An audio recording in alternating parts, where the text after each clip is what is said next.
Risk assessment. We think that's one of the things we were looking at. Proposed restructuring is very complex. Refunding, we said 20-plus transactions because now it's 21 transactions in front of the Finance Committee.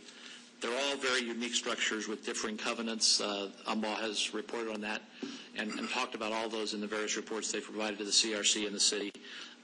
And once again, risk TIF projections are inherently unpredictable, and so you have to think about that.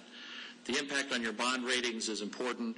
S&P has issued a rating evaluation, which is subject to changes in final review. It's the hope of all the professionals involved that the rating will be maintained on the special benefits tax with the new structure presented before you today.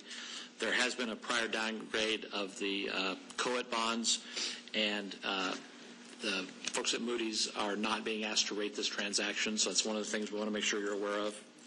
The other revenue that's included, by the way, is the additional money that comes from Keystone, the VOG, the Energy Center, the Nash Building, and PEDCOR. Those revenues are assumed to continue at the same levels and reasonable levels, but inherently there's risk in those revenues as well. We'd like to talk a little bit about the TIF projections, which is actually, I think, the most important part of the presentation. We're going to turn over to Tim Long, the financial advisor. All right. Happy to be here. Yeah, I mean, when you look at this transaction, you know, the basic risk assessment is trying to understand the TIF income stream. And I've had the pleasure of being able to structure TIF transactions for 34 years. And it's always a challenge because every transaction is so different, much like this. But, you know, it's interesting. If you look at the transaction today, just the conversation we've had in the last half hour, we're trying to project, as we say, TIF revenues out 25 years, and we're having a discussion today about what they will be in 2012.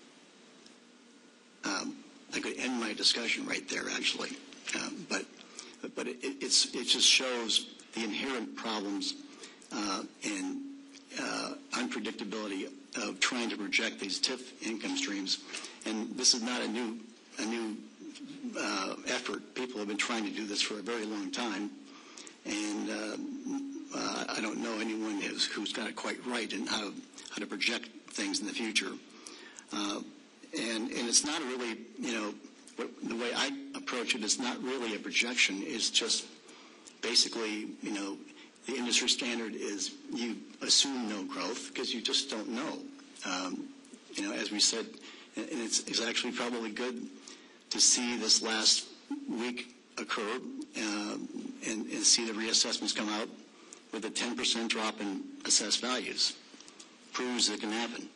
It could happen, you know, it could happen next year. I'm not predicting, I'm not trying to scare anybody, but you are taking on a couple $100 million of obligations. And it could very well be the right thing to do, but there's just consequences.